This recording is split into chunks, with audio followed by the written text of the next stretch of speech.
दोस्तों, जब भी मेट्रो सिटीज की बात आती है तो दिल्ली का नाम सबसे पहले आती है।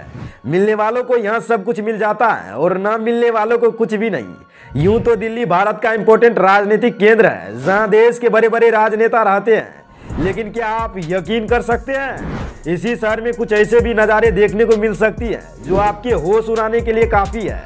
यहाँ कई लोग पाए पाए के लिए तरसते हैं तो कई लोग रईस भरी जिंदगी जी रहे हैं। यही कारण है यहाँ दिन में तो कुछ और ही नज़ारा होता है और रात में कुछ और। दोस्तों, आज की इस वीडियो में देश की राजधानी दिल्ली का आईना दिखाएंगे जो सच में आपके होश उड़ा देंगी। तो चलिए शुरू करते हैं। दोस्तों, दिल्ली में एक से बढ़कर एक दौलतमंद इंसान देखने को मिल जाएंगे। वही इस राजधानी में शारीरिक रूप से तंदुरुस्त लोग भी भीख मांगते हुए मिल जाएंगे। यहाँ आपको एक से बढ़कर एक आसमान से बातें करते बिल्डिंग दिख जाएंगी। वही यहीं पर आपको रोड पर बसी झुग्गियाँ भी देखने को मिल जाएंगी। दोस्तों, वैसे तो दिल्ली एक छोटा सा शहर है, लेकिन यहाँ रहने वालों का टोटल जनसंख्या जम्मू कश्मीर और उत्तराखंड के टोटल जनसंख्या के बराबर है। यहाँ तकरीबन 2 करोड़ से ज़्यादा लोग रहते हैं। यहाँ पर रहने वाले अधिकतर लोग देश के कोने कोने से सिर्फ काम करने के लिए आते हैं। यहाँ आपको देश के प्रधानमंत्री के पीएम हाउस भी देखने को मिल जाएगा, जो कि लोक कल्याण मार्ग पर है। वही दिल्ली में ही सेंट्रल मिनिस्टर के नाम से एक प्रोजेक्ट बनाया जा रहा है, जो कि ट्रायंगुलर शेप में है। इस प्रोजेक्ट की कीमत 20,000 करोड़ रुपए है। इसके कंप्लीट होने के बाद हमारे देश के प्रधानमंत्री यहीं रहेंगे। इसके पास ही पीएम का आवास है और इसके अलावा देश के राष्ट्रपति भी दिल्ली में ही रहते हैं। यह जिस इमारत में रहते हैं उसका नाम राष्ट्रपति भवन है, जो कि अमेरिका के व्हाइट हाउस से कई गुना बड़ा है। लेकिन दोस्तों, इतनी शानदार इमारतें बने होने के बावजूद दिल्ली में स्लम एरिया की कमी नहीं है। यहाँ कई स्लम एरिया ऐसे हैं जहाँ एक बार बारिश आ जाए तो कई दिनों तक पानी का जमाव लगा रहता है। दोस्तों, यूं तो दिल्ली दिन भर दौड़ती रहती है। यहाँ की सड़कों पर भर भर के ट्रैफिक देखने को मिल जाएगा, लेकिन जैसे जैसे रात होती है वैसे वैसे दिल्ली अपनी रंग बदलने लगती है। यहाँ रात में होटल्स और पब्स में भीड़ बढ़ जाती है, जहाँ हर तरह के लोग आते हैं। लेकिन ज़्यादातर यहाँ पप्पा की परियां और माँ के लाडले पैसे उड़ाने आते हैं। और दोस्तों, दिल्ली में होटल्स भी कई ऐसे होते हैं जहाँ बाहर तो कुछ और दिखाया जाता है, लेकिन अंदर कुछ और काम चल रहा होता है। कुछ सालों से दिल्ली में कॉल गर्ल्स का डिमांड भी बढ़ने लगा है। इस कारोबार में काम करने वाली लड़कियां दिन में तो ना के बराबर दिखेगी, लेकिन रात होते ही दिल्ली की कई जगहों पर इसमें काम करने वाली लड़कियां सड़कों पर ग्राहकों के इंतजार में खड़ी रहती हैं। फरीदाबाद से दिल्ली एंट्री करने वक्त, गुड़गांव जो गुरुग्राम हो रहा है उधर से दिल्ली से एंट्री करते वक्त आपको हाईवे के किनारे पर कई लड़कियां खड़ी मिल जाएगी, जो किसी भी राह चल के साथ चंद पैसों के लिए कुछ भी करने को राजी हो जाती है। लेकिन ध्यान देने वाली बात यह है कि इन्हीं हाईवे पर आपको कोई किन्नर भी खड़ी मिल जाएगी, जो पैसों के लिए यह सब करती है। मगर आपको यह सब बातें हैरान कर रही हैं, तो अब जो हम आपको बता रहे हैं उसे सुन के आप सोचने पर मजबूर हो जाएंगे। दिल्ली के कनॉट प्लेस को राजधानी का दिल माना जाता है, जहाँ के टॉप लेवल की फैसिलिटी देखकर आपको लगेगा किसी विदेशी शहर में पहुँच गए हैं। यहाँ महंगे महंगे रेस्टोरेंट्स, बड़े बड़े शोरूम और कई पुराने शॉप्स भी हैं। और यही पालिका बाजार के नाम से एक बाजार है, जो कि जमीन के अंदर यानी बेसमेंट में है। हालांकि इस बाजार के नजदीक ही मर्दों का बाजार भी लगता है, जहां कई हाई प्रोफाइल गर्ल अपनी जवानी को जवा करने आती है। इस धंधे में आए मर्दों को जिगलो कहा जाता है। यह ग्रेटर क्लास, सरोजनी नगर और कन्नॉट प्लेस जैसे दिल्ली के रिहायशी इलाकों में पाया जाता है। इनके पास लड़कियों की तुलना में शादीशुदा महिलाएं ज्यादा आती है, जिनके पास पैसों की कमी नहीं होती है। उनके पति विदेशों में काम करके उनको पैसा भेजते हैं और वो इन पैसों से ऐसे शौकों को पूरा करते हैं। इस काम के लिए दिल्ली का सम्राट पटेल काफ़ी फेमस है, जहां फ्राइडे और सैटरडे को कई महिलाएं तगड़े शरीर वालों की तलाश में रहती हैं। इस काम को बहुत ही गुप्त तरीकों से की जाती है।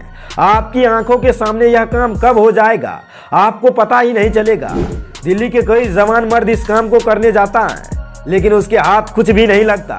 कुछ गिने चुने लड़के ही इस काम से पैसा कमा पाते हैं, क्योंकि इस काम को बहुत ही सिस्टमेटिक तरीकों से किया जाता है।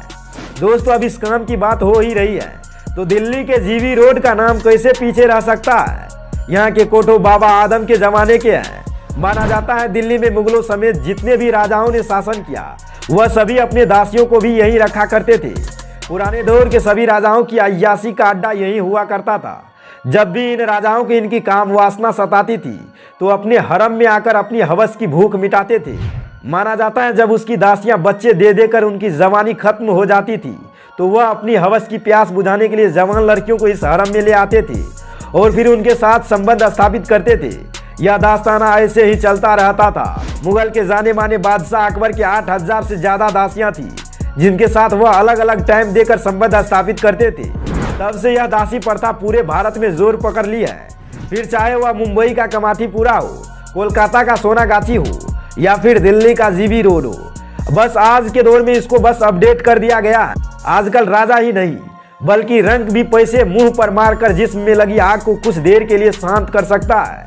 लेकिन हैरानी होगी यह जानकर कि यहाँ पर काम करने वाली लड़कियां नेपाल, बंगाल और बांग्लादेश जैसे जगहों से दिल्ली में इस काम को करने के लिए लाया जाता है और फिर दिल्ली के सड़कों पर बिकने के लिए उतार दिया जाता है। आजकल यह बिजनेस का रूप ले लिया है जो दिल्ली के कई जगहों पर होने लगा है।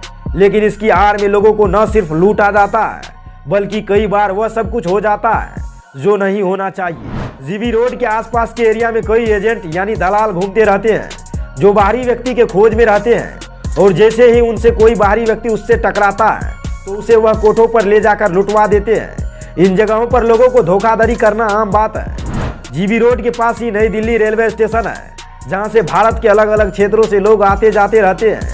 इनमें से कई यात्री इन कोठों पर पहुंचते हैं और इन्हीं यात्रियों के साथ सबसे ज्यादा धोखाधड़ी होता है। वैसे तो वक्त वक्त पर कई संस्थाओं द्वारा इसे पूरी तरह बंद कराने की बात भी कही जाती रही है, लेकिन इसको इस बात को कहकर इसे अनदेखा कर दिया जाता है कि सोसाइटी में रेप केस बढ़ जाएंगे।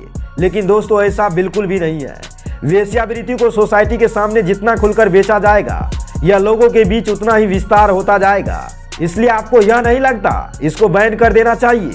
शायद इस पर बैन नहीं लगी तो आने वाले वक्त में इस काम की डिमांड बढ़ती जाएगी और देखते देखते देह व्यापार आम बात हो जाएगी, जो कि आने वाले जनरेशन के लिए बिल्कुल भी ठीक नहीं है। दोस्तों अब हम आपको बता दें कैसे आज यंग जनरेशन दिल्ली में आकर अपना जिंदगी बनाना चाहता है।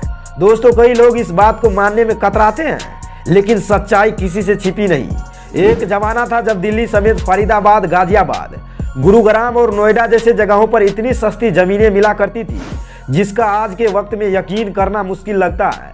लेकिन आज इन्हीं जमीन के दाम आसमान को छू रहे हैं, क्योंकि इन्हीं जमीन पर आसमान से बातें करते बिल्डिंग जो बन गए हैं, जहां पर आज कई मल्टीनेशनल कंपनी चल रही है। एक समय था नोएडा और गुरुग्राम जैसे जगहों को कोई पूछता भी नहीं था। फरीदाबाद और गाजियाबाद की जमीन को तो रहने ही दीजिए। लेकिन दोस्तों सच तो यह है आज इन्हीं जमीन पर अरबों के बिजनेस चल रहे हैं। इसी वजह से दिल्ली एनसीआर में काम करने के कई साधन उपलब्ध है और भारत के हर क्षेत्र से नौजवान इन ऊंची ऊंची बिल्डिंग में काम करने के मकसद से दिल्ली एनसीआर में आते हैं। इसके अलावा दिल्ली अपने नाइट लाइफ के लिए काफी जानी जाती है। शाम ढलते ही यहाँ पब्स, क्लब्स, डिस्कोस धड़ल्ले से खुल जाती है। इन जगहों पर अगर आप रात को जाते हैं तो आपको यहाँ दिल्ली का अलग ही रूप दिखाई देगा। इन जगहों पर जवान लड़के लड़कियां, शादीशुदा महिलाएं आती हैं और कई बूढ़े लोग भी आते हैं। वो लोग जो बूढ़े हो गए हैं, चारपाई पर लेटने की उम्र है, लेकिन इस उम्र में भी जवानी का मजा लेना चाहते हैं। बूढ़े लोग पूरे वीकेंड दिल्ली के लग्जरियस होटल्स में बिता देते हैं। भले ही उनसे कुछ हो ना, लेकिन लड़कियों के साथ पड़े रहते हैं। बाकी तो आप समझ ही रहे हैं। यह सब दिल्ली के होटल्स में कोई बड़ी बात नहीं है, लेकिन यह सब काम ज्यादातर रात में ही होता है। दोस्तों इसमें कोई शक नहीं, दिल्ली का बोलबाला केवल आज के समय से नहीं बल्कि पुराने समय से ही है। और पुराने समय में कई राजाओं ने कई ऐतिहासिक इमारतों का निर्माण करवाया, जिनमें से सबसे मशहूर इंडिया गेट और लाल किला है।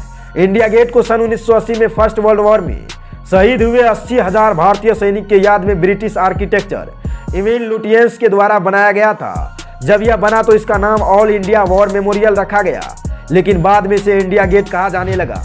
इसके अलावा दिल्ली में लाल किला, कुतुब मीनार, पुराना किला और हुमायूं टूम समेत कुल 112 हिस्टोरिकल मॉन्यूमेंट्स मौजूद हैं, जिनमें से सबसे पुरानी और सबसे ऊंची कुतुब मीनार है, जिसे 1193 में कुतुबुद्दीन ऐबक ने बनवाया था।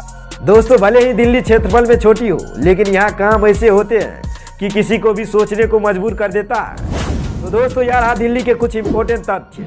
जानकारी पसंद आए तो लाइक बटन को प्रेस कर दीजिए। हमारे चैनल को भी सब्सक्राइब करके बेल आइकन को बजाइएगा और अपने दोस्तों के साथ शेयर कीजिएगा। धन्यवाद।